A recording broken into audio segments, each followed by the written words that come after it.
बिस्मिल्लाहिर्रहमानिर्रहीम, अस्सलाम वालेकुम। आज हमारा मैग्नेटिक फील्ड का जो है वो टॉपिक है लॉरेंस फोर्स। कि लॉरेंस फोर्स क्या होती है। लॉरेंस एक साइंटिस्ट था जिसने इस पे काम किया था। इसने ये बात बताई थी कि जब इलेक्ट्रिक चार्जेस जो है मूव कर रहे होते हैं, वो एक्सपीरियंस करें फोर्स, वहाँ पर कोई भी एक्सपीरियंस करे फोर्स का, तो एक्सपीरियंस करें, यानी उनको एक्सपीरियंस हो वहाँ पर फोर्स का, वहाँ पर फोर्स महसूस करे, फोर्सेस लग रही हो, वो इधर वहाँ पर इलेक्ट्रिक फील्ड भी मौजूद हो और मैग्नेटिक फील्ड भी मौजूद हो। तो ऐसी फोर्स को हम कहते हैं लॉरेंट फोर्स। इसका मतलब है कि हमारे पास जो है, अगर कोई इलेक्ट्रोमैग्नेटिक रेडिएशंस आ रही हैं, ठीक है, अगर इलेक्ट्रोमैग्नेटिक रेडिएशंस आ रही हैं तो वहां पर जो पार्टिकल्स मौजूद होते हैं उनको दोनों किस्म की जो है फील्ड्स का जो है वो क्या होता है, एक्सपीरियंस होता है। इलेक्ट्रिक फील्ड भी और मैग्नेटिक फील्ड भी। इलेक्ट्रिक फील्ड और मैग्नेटिक फील्ड पर्सनली एक दूसरे की क्या होती हैं, परपेंडिकुलर होती हैं। तो होता क्या है कि एक दूसरे को एक्सपीरियंस करती हैं, जिसकी वजह से जो है आपके पास जो है वो वहां पर जो फोर्स लग रही होती है उन दोनों के कॉम्बिनेशन से, क्योंकि ज़ाहिर इलेक्ट्रिक फील्ड है और एक मैग्नेटिक फील्ड है, उनकी वजह से जो फोर्सेस अमल में आती हैं, ज़ाहिर वो दोनों परपेंडिकुलर हैं, तो उनकी forces, electric forces, magnetic force, उन दोनों का सम बराबर होता है। अगर हम प्लस कर दे दोनों को एडप, तो वो एक नई फोर्स हमारे पास आती है और वो फोर्स कहलाती है लॉरेंट फोर्स। इस लॉरेंट फोर्स को नाम दिया है जिसने ये जिसने साइंटिस्ट ने जिसने साइंटिस्ट पे इसने काम किया था, वो साइंटिस्ट का नाम असल में लॉरेंस था, और उसने इस रिसर्च पे काफी काम किया था और काफी रूल्स और स्टडीज को जो है उसने देखा था। अच्छा, ये फोर्स जो है पैदा होती है due to electrical and magnetic field की वजह से, या हम ये कह सकते हैं कि वहां पर इलेक्ट्रोमैग्नेटिक फोर्सेस लग रही होती हैं। और इसको चीज को समझने के लिए यहाँ पर इसने बहुत सारे रूल्स एंड रेगुलेशंस अप्लाई किए हैं। देयरफॉर वी आल्सो कॉल्ड, इसीलिए हम इस फोर्सेस को लॉरेंट फोर्सेस कहते हैं। और लॉरेंट फोर्सेस आर स्पेशल किस्म की होती हैं, क्योंकि इसमें सिर्फ दो किस्म की फोर्सेस होती हैं, जिसको हम पहले थोड़ा बहुत डिस्कस कर चुके हैं। हम ये बात जानते हैं कि इलेक्ट्रोमैग्नेटिक वेव्स का भी जो है हैं, और सूरज से आने वाली भी जो हमारे पास जो रेजेस हैं वो भी इलेक्ट्रोमैग्नेटिक फोर्सेस होती हैं। तो उस पर जो इलेक्ट्रोमैग्नेटिक फोर्सेस जो हम तक पहुंच रहे, जो इलेक्ट्रोमैग्नेटिक रेडिएशन हमसे पहुंच रही होती हैं, उस पर इलेक्ट्रोमैग्नेटिक फोर्सेस भी होती हैं, जो हमारे जो सन के ऊपर जो लेयर्स हैं उससे भी वो क्या कहती हैं, टकराती हैं। और अगर वो जितनी ज्यादा स्ट्रांग होती हैं उतना ज्यादा जो है हमें हमारे सरफेस को, हमारे एटमॉस्फेयर को नुकसान होता है। तो क्योंकि यहाँ पर इलेक्ट्रिक फोर्सेस भी हैं और मैग्नेटिक फोर्सेस भी हैं। अब ओजोन लेयर है वो नॉन मेटल्स, लेकिन कुछ ना कुछ हो वहां पर, जाहिर है इलेक्ट्रोमैग्नेटिक फोर्सेस या मैं कहूँ इलेक्ट्रोमैग्नेटिक रेडिएशन इतनी स्ट्रांग होती हैं, तो उनका जो उनकी फोर्सेस का, इलेक्ट्रोमैग्नेटिक फोर्सेस का, उसका इफेक्ट इतना स्ट्रांग होता है कि हम उनको खुद भी बर्दाश्त नहीं कर सकते। तो उसका मतलब है इन दोनों फोर्सेस के बनने में, यानी हमारे पास असल में जो लॉरेंट फोर्स है उसके बनने में, उसके क्रिएशन में अमल दखल कितना है, इलेक्ट्रिक और मैग्नेटिक फील्ड का है, और या फिर मैं ये कहूँ इलेक्ट्रोमैग्नेटिक फोर्सेस, या मैं कहूँ इलेक्ट्रोमैग्नेटिक फील्ड। और हमारे पास जो इलेक्ट्रिक और मैग्नेटिक फील्ड होती हैं वो एक दूसरे के क्या होती हैं, परपेंडिकुलर होती हैं। Lorentz force are nothing but specials.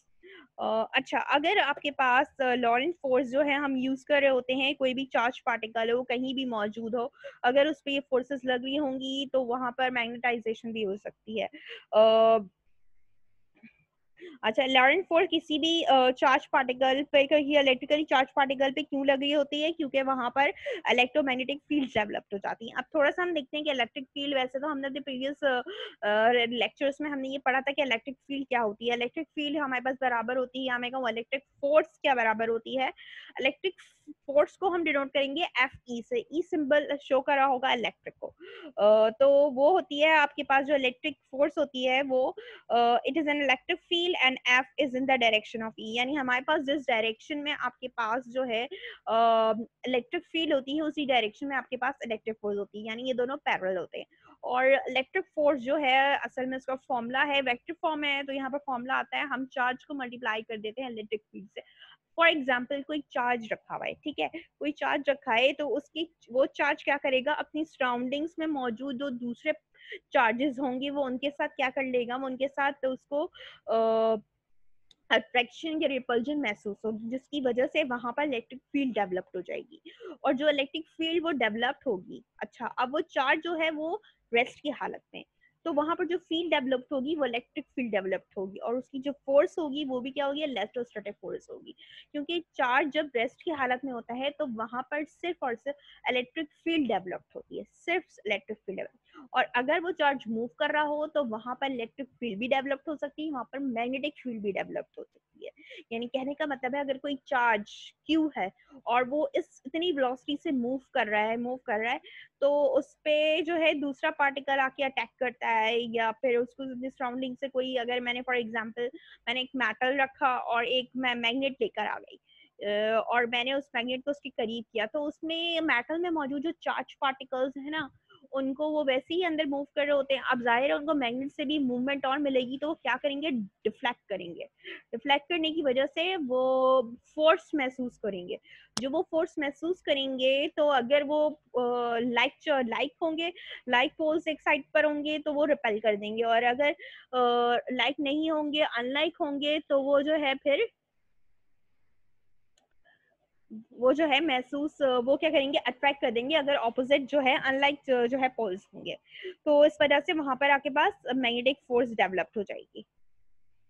तो इलेक्ट्रिक फोर्स जो होती है वो इफ देयर इज इलेक्ट्रिक, अगर इलेक्ट्रिक फील्ड है तो आपके पास जो फोर्स की डायरेक्शन होगी वो इलेक्ट्रिक फील्ड की ही डायरेक्शन में होगी, लेकिन इसका ऐसा मैग्नेटिक फील्ड में नहीं होता। जिस डायरेक्शन में मैग्नेटिक फील्ड होती है मैग्नेटिक फोर्स जो है उसके ऑपोजिट होती है। अगर आप मैंने आप लोगों को जैसे कि फ्लेमिंग लेफ्ट हैंड रूल होता है, फ्लेमिंग लेफ्ट हैंड रूल में हमारे पास क्या होता है कि फ्लेमिंग लेफ्ट हैंड रूल में आपके पास जो आपकी शहादत की उंगली होती है वो मैग्नेटिक फील्ड का बताती है, और जो फोर फिंगर्स यानी सॉरी आपकी शहादत की उंगली यानी फोर फिंगर्स जो होती है वो आपकी मैग्नेटिक फील्ड का बताती है। और जो आपकी ये मिडिल फिंगर होती है ये आपका किसका बताती है, जो यानी आपका चार्ज मूव कर रहा है इस वेलोसिटी से, तो वेलोसिटी की यानी स्पीड की डायरेक्शन का बताती है। और आपके जो ये थंब है, ये थंब आपके फोर्स का बताता है कि मैग्नेटिक फोर्स इस वक्त किस डायरेक्शन में लग रही है। तो इसका मतलब है चार्ज की स्पीड, मैग्नेटिक फील्ड और मैग्नेटिक फोर्स तीनों क्या होते हैं, आपस में परपेंडिकुलर होते हैं, और इनके दरमियान क्या होता है, क्रॉस प्रोडक्ट होता है। नेट फोर्स क्या होती है, नेट फोर्स हमारे पास असल में हम इसको डिनोट करते हैं एफएल से। जाहिर है ये जो है वेक्टर्स के दरमियान है, यानी दो फील्ड्स के दरमियान है, इलेक्ट्रिक फील्ड और मैग्नेटिक फील्ड, जो कि खुद भी क्या है, खुद भी एक वेक्टर्स हैं। तो इससे जो इनके दरमियान इनके सम से जो डेवलप होने वाली जो फोर्स हमें मिल रही होती है वो भी लॉरेंट्ज फोर्स होती है। और लॉरेंट फोर्स असल में कॉम्बिनेशन होती है electric force plus magnetic force का। तो हमने दोनों को कॉम्बिनेशन करके लिखा, उसमें क्यू कॉमन था, बाहर निकाल लिया, electric force plus B into B का cross product bracket. This force controls any charge, यानी इस फोर्स के थ्रू किसी भी चार्ज के मोशन को कंट्रोल किया जा सकता है अगर वहां पर इलेक्ट्रिक और मैग्नेटिक फील्ड दोनों स्पेस में मौजूद है। माइट बी पॉसिबल है कि इलेक्ट्रिक फील्ड या मैग्नेटिक फील्ड वो दोनों उस पे लग रही हो, या हो सकता है कोई एक फोर्स लग रही हो। वो तो सब वो तो तब पता चल सकता है अगर चार्ज मूव कर रहा हो तो उस पर मैग्नेटिक फोर्स भी लग रही होगी, इलेक्ट्रिक फोर्स भी लगी। मैंने आपसे क्या कहा था, मैंने आपसे ये कहा था कि जो चार्ज रेस्ट में होता है तो वहां पर ओनली सिर्फ इलेक्ट्रिक फील्ड होती है या और इलेक्ट्रिक फोर्स होगी, मैग्नेटिक नहीं होगी, क्योंकि चार्ज जब मूव कर रहा होगा तो वहां पर इलेक्ट्रिक मैग्नेटिक फील्ड तो लाजमी होगी, और इलेक्ट्रिक फील्ड भी डेवलप्ड हो जाए, इलेक्ट्रिक फील्ड भी वहां पर मौजूद होगी, तो इस वजह से हम इसको कहेंगे इलेक्ट्रोमैग्नेट। और उस पे वो जो वहां पर जो यानी इन दोनों के कॉम्बिनेशन से जो फोर्स हमारे पास अमल में आएगी वो कहलाएगी लॉरेंस फोर्स, और लॉरेंस फोर्स से हम किसी भी चार्ज पार्टिकल के मोशन को कंट्रोल कर सकते हैं। मैग्नेटिक फील्ड हमने थोड़ा बहुत जो है वो स्टडी किया है। अच्छा ये बात भी हमारे पास समझ में आती है, मैग्नेटिक फील्ड जो है वो आपके पास एक्सेलरेट या डिसेलरेट नहीं होती, क्योंकि उसमें क्या होती है असल में सिर्फ डायरेक्शन चेंज हो रही होती है, और वो डायरेक्शन जो होती है वो वेलोसिटी या चार्ज की वेलोसिटी या मैं कहूँ मैग्नेटिक फील्ड के क्या होती है चार्ज की वेलोसिटी या मैग्नेटिक फोर्स के परपेंडिकुलर होती है, और वो अपनी डायरेक्शन खुद ही चेंज करती है पार्टिकल के मोशन के रेफरेंस से, लेकिन it will always be perpendicular or at 90 degree at 90 degree angle to the velocity, जिसकी वजह से हम ये बात कह सकते हैं कि वहां पर सर्कुलर मोशन होता है। क्योंकि सर्कुलर मोशन में होता क्या है कि आपके पास जो वहां पर फोर्स लग रही होती हैं या दूसरे एक्सेलरेशंस वहाँ पर मौजूद होते हैं, जो लीनियर एक्सेलरेशंस या मैं कहूँ जहाँ पर सेंट्रीपिटल एक्सेलरेशन होता है और सेंट्रीपिटल फोर्स होती है, उनकी डायरेक्शन क्या होती है, टूवर्ड्स द सर्कल होती है। लेकिन अगर मैं लीनियर मोशन यानी स्पीड की बात करूँ या स्पीड की बात करूँ, मैंने आपको कहा ना, मैंने वेलोसिटी नहीं कहा, मैंने स्पीड का।